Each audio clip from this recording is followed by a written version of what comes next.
Should Dalvin Cook for the Cardinals? You are Locked On Cardinals, your daily Arizona Cardinals podcast. Part of the Locked On Podcast Network, your team every day.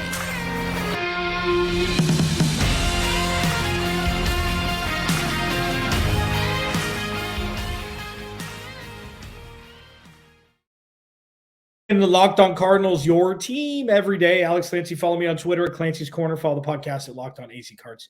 Please go like, subscribe, turn notifications on the YouTube channel. Thank you for making Locked On Cardinals your first listen each and every day. Free wherever you get your podcast and on YouTube, part of the Locked On Podcast Network. Your team every day. This episode of Locked On Cardinals is brought to you by Bird Dogs. Go to birddogs.com/LockedOnNFL. And when you enter promo code LockedOnNFL, they'll throw in a free custom Bird Dogs Yeti style tumbler with every order. I guess, there are a couple storylines that need to be discussed. Remember, I've got content for days if you want something to be discussed. Now I'm starting to get more people DMing me. I've got a couple things on the back burner that I am excited to discuss. And Monti Ossenfort being a badass is going to be sandwiched between two personnel stories for the Cardinals in today's show. We talk about DeAndre Hopkins. Could the Cardinals bring him back? I think it needs to be discussed briefly because he's visiting teams with far less quarterbacks than the starting quarterback of the Arizona Cardinals when healthy. Visited Tennessee and is now soon to be visiting New England. And it's just, let's see if DeAndre Hopkins liked being here. I know that there are multiple reports. Cam Cox, my boy from 12 News, taking the partnership. He said Hop wanted out. He's wanted out. And the interesting part is if he wants the money, the Cardinals can give him the money for a year and then figure out what to do at the end of this season. Like, if this is a money-seeking venture for him, as it seems to be with the first two teams that he went and visited, Cardinals are still an option. Talk about that in the last segment. So the Cardinals go after Dalvin Cook. Troy Patterson, this is for you. I was thinking about discussing this, but, I got a couple people commenting on it. And, should the Cardinals go after Dalvin Cook? And there's a couple interesting things here because the obvious answer is no. Okay? Obvious answer is no. Now, what are the Cardinals positioning themselves for? And that's the question. Is he going to be of impact in 2023? Probably not. Is James Conner, the bona fide starter? Yeah.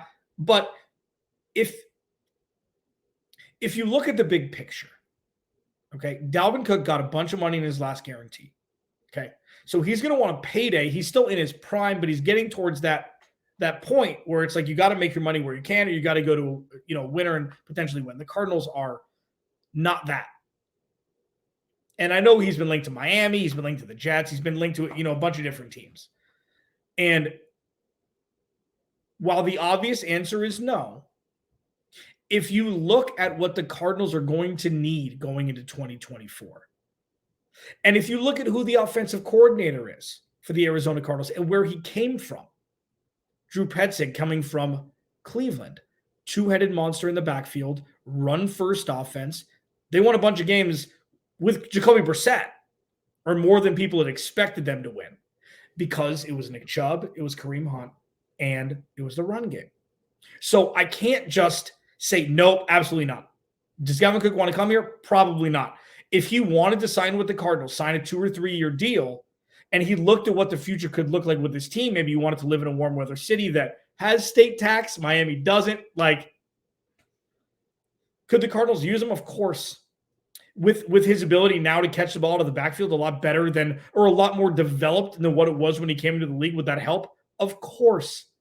With Kyler Murray coming back and the wide receiver room kind of in flux with who's going to be the alpha there, who's going to be the wide receiver one, would Dalvin Cook help? Of course. Does he still have a lot of juice in the tank? Of course. Is he worth a 3-year, $18 million deal that James Conner got? Yes. Because he can do both. Because, he had a bad injury a couple years ago. I think it was a couple years ago. But Dalvin Cook is still a top 12 running back in the league. He doesn't do anything, he's not absolutely the best at one thing. He's good at multiple things. And that's what's made him so valuable. So should the Cardinals go after him? I think there's more benefit to it than what's on paper. Would he want to come here? Probably not. But would it benefit? Like if they say they signed him to a 3-year deal and they front-loaded the money this year, and then you have him with James Conner potentially. I think there's a team out at the end of this season for his contract. But then you won't have to worry about the running back position. And you could do it in a 3-year span. And it's one position you don't have to worry about. He's going to be 28 going into the 2023 season. So maybe a 2-year deal, front load some money here. So you have him for 2024 and just see what happens. I don't think it's a 100% no, but it's probably a no. It's 99% no. I just think that if you have him, if you're looking for 2023 and 2024, I think you have to keep your eye open for all options. As many positions you don't have to worry about production on Sundays or, on game day, the better. The Cardinals have very few of those, if any, outside of the safety room with Budda Baker still under contract. I don't think there's any sure things from any position group for the Cardinals right now.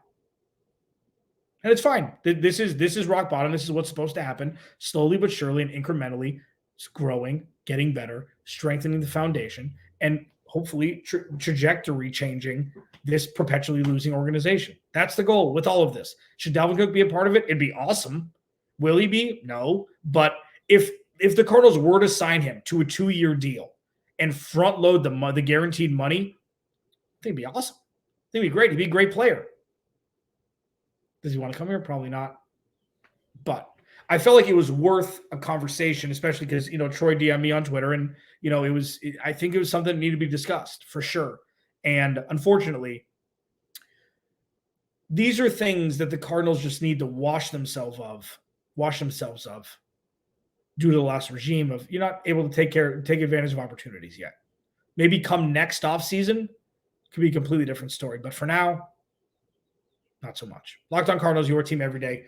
Please go like, subscribe to the YouTube channel. I want to get to 3,000 subscribers before the start of the 2023 season. Well on our way. Thank you, everydayers, for hanging out. If this is your first listen, thank you. Go listen to some past episodes. Go watch my ugly mug. Just spew things. It's fun. I love it. Monti Ossenfort is a badass. Next, Locked On Cardinals. First, this episode of Locked On Cardinals is brought to you by Bird Dogs. I wore my new pair of Bird Dogs stretch khaki shorts today. They're designed to fit slimmer through the thigh and leg, giving you a truly sculpted look. The shorts do the exact same thing as Lululemon, but they fit way better. They fit way better because, they're made not of a stiff restricting cotton. Like Bird Dogs fixed this issue by inventing cloud knit fabric that looks just like khaki, but stretches so you can get a way slimmer fit without having to sacrifice movement. And Bird Dogs uses anti-stink sweat wicking fabric that keeps you cool and dry all day long, which is huge again in the desert. So if you're a guy that wears like cargo shorts or basketball shorts or things like that, you got to check out Bird Dogs, man.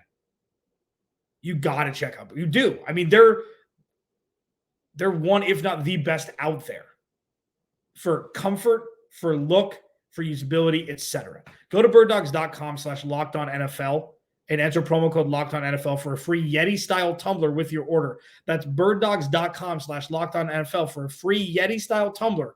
You won't want to take your Bird Dogs off. We promise you.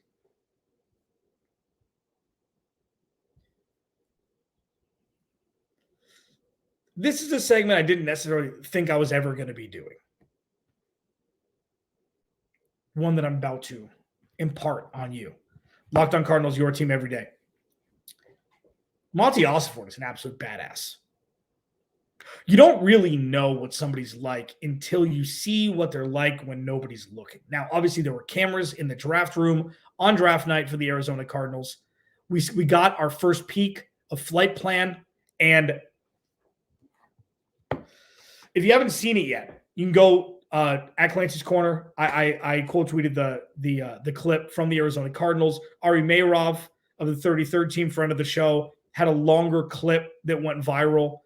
Pretty much it was second by second of how the Cardinals traded out of the third pick. And there were a couple things to unpack there. One, Monti Ossenfort is 100% comfortable in the shoes of being a GM. It seems like, a guy or a woman who should have got a promotion years ago. Everybody knows there's one person at their job who should be at a higher level that they are, but they show up to work, don't say anything, lead by example. People like them, and they just don't get the promotion they deserve. I feel like that was Monti Ossenfort. And now he's been in the front offices, obviously New England and Tennessee, and he's been around championship culture in New England. And when he walked in and you saw that him just take over, it's like, I believe it. I believe it. And this isn't one of those things where it's like, oh, the cameras are around, so he's going to puff off his chest for the camera. This was real time.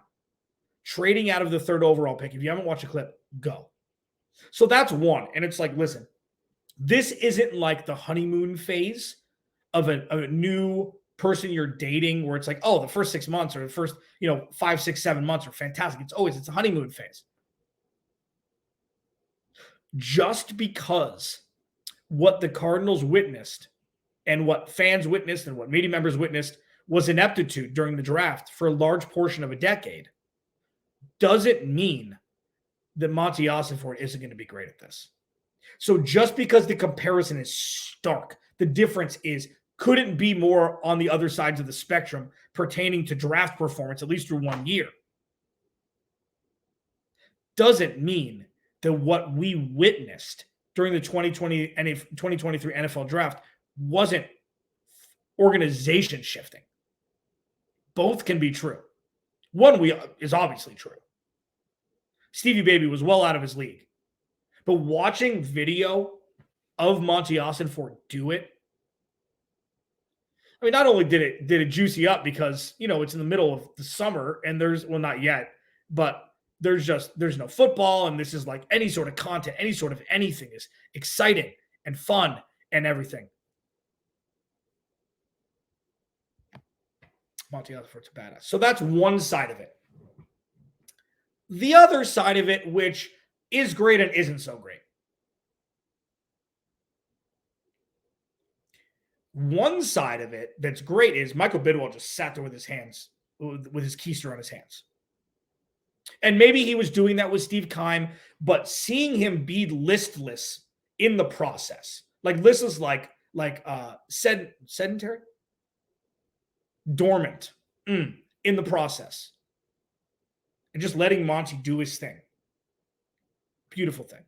Maybe that was the case always, and maybe there's just a better, more competent general manager at the helm doing this on draft days. But I find it hard to believe if Michael Bidwell was watching tape with Cliff Kingsbury last year after games. So that was great, regardless of what the catalyst was, or regardless of if this is what it's been forever or not. Michael Bidwell just sitting there and letting Monti Ossenfort do his job. Beautiful thing, because what great leaders do, I'm not by any stretch calling Michael Bidwell a great leader yet, but what great leaders do is they put people in positions of power that will succeed in those positions of power.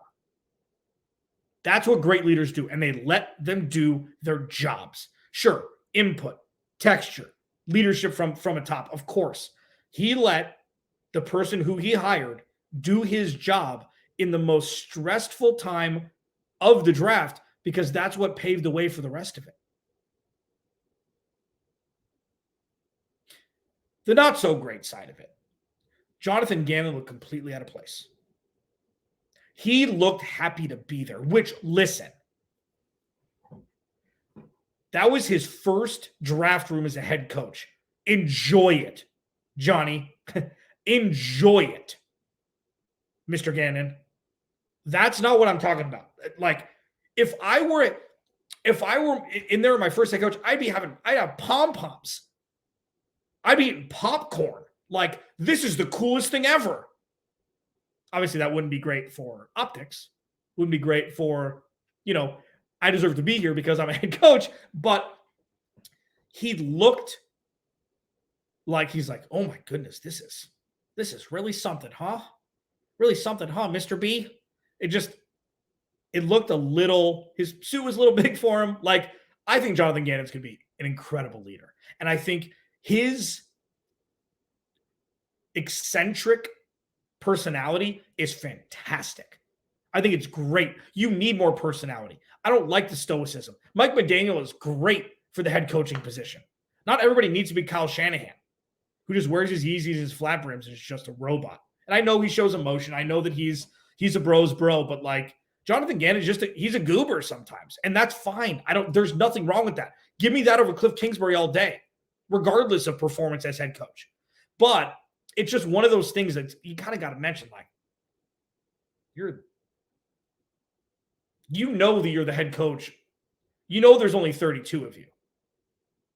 And that this is what happened. He's just like, oh my God, this is fun. Like, and it's cool. Like, again, I'm not poking fun. It's just like I don't know which is better. Pretend like you've been there, even though you haven't, and be a little bit more stoic, or be a complete just nerding out like entity who happens to be the head coach of a professional football team. They're both like, that's endearing. It's not a bad thing, but it's just like, oh, he's a first-time head coach.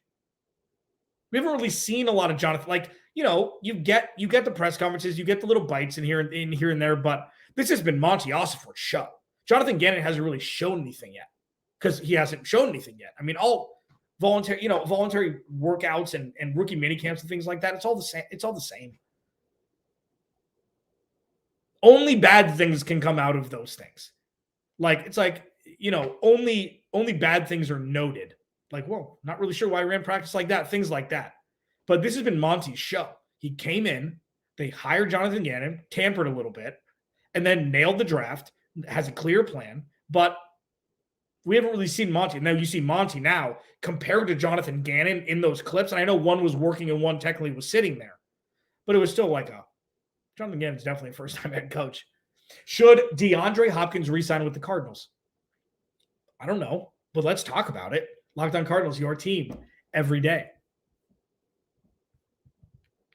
Final segment on this beautiful Friday here in the desert. Get some bird dogs, man, especially if you live in Phoenix. The no stink part of it, come on. Keeps you airy, keeps you looking fresh, keeps you looking light, stylish. birddogs.com/LockedOnNFL. Should DeAndre Hopkins come back? Like, this is a question that, that Mikey Diney again, bro. This guy's asking me questions all day. It was a culture change, was his question yesterday. And this is another question, just like, should he come back? Because, okay, chances are there's less of a chance that DeAndre, well, that's probably not true. There's probably equal the amount of chance that Dalvin Cook would sign here that DeAndre Hopkins would come back. The I want out thing is more so because Kyler Murray got hurt, in my opinion, regardless of what people say, as opposed to if Kyler Murray was healthy, I feel like they would have given him an extension and it would have been fine. So if DeAndre Hopkins can't go to Buffalo or Kansas City because they got no money, do you really want to go start over with a bad quarterback somewhere else? You're not going to Joe Burrow. You can go to Jacksonville. I don't know how much money they have. You can go to Indy, go to New England. Like, why not ride it out with a new team here with Hollywood Brown, with Rondale Moore, with Greg Dortch, with Michael Wilson? Like, it could be, truth be told, especially with the Band-Aid being ripped off for the last regime, it could be worse than Arizona, even though they're in the doldrums of all the power rankings and everything like that. If he's money seeking right now, why change? Why change organizations? Now, well, he wants out. He wants out. But they were terrible last year without Kyler Murray. But if he sees like a future here, Hollywood Brown, again, Defense will get better. It'll be a lot more. They're going to have a lot of picks. Like, there could be a lot worse places to play than Arizona, in Arizona. I just don't see him going to the militaristic New England Patriots. He doesn't like to practice. Why would he go to New England? Why would he go to Tennessee? Like, if he's truly seeking money, the Cardinals can give him enough to keep him here. So that's why it's just an interesting thought. Like, why not? It's so arbitrary to go somewhere else just for money. Now, unless this is truly deep-rooted in him not liking Michael Bidwell and him not liking the organization, fine, understood, got it. You wouldn't be the first player. But if it's a money-seeking venture, Cardinals have money. Maybe be a part of something special. Now, if he wants to go back to Houston, okay, got it. I don't know why he would. I mean, I know that Bill O'Brien's gone, which was the main issue with that. I mean, I think Bill O'Brien compared him to Aaron Hernandez at some point during one meeting. I think I remember a report like that. Don't quote me on that, but I think there was something like that. They traded him out of there. Like, it was all about a quarterback. He wants to have a quarterback that can throw in the, like, Philly. I mean, is he going to play for $11 in Philly? There's too many mouths to feed there. Why not come back here? Just an interesting thought. And again, thank you. Again, DM me, Twitter, at Clancy's Corner. Subscribe to the YouTube channel, please. Turn notifications on. Leave a comment. Let's make this a bigger and bigger family every day. Thank you, everydayers, for hanging out. I'll talk to you Monday.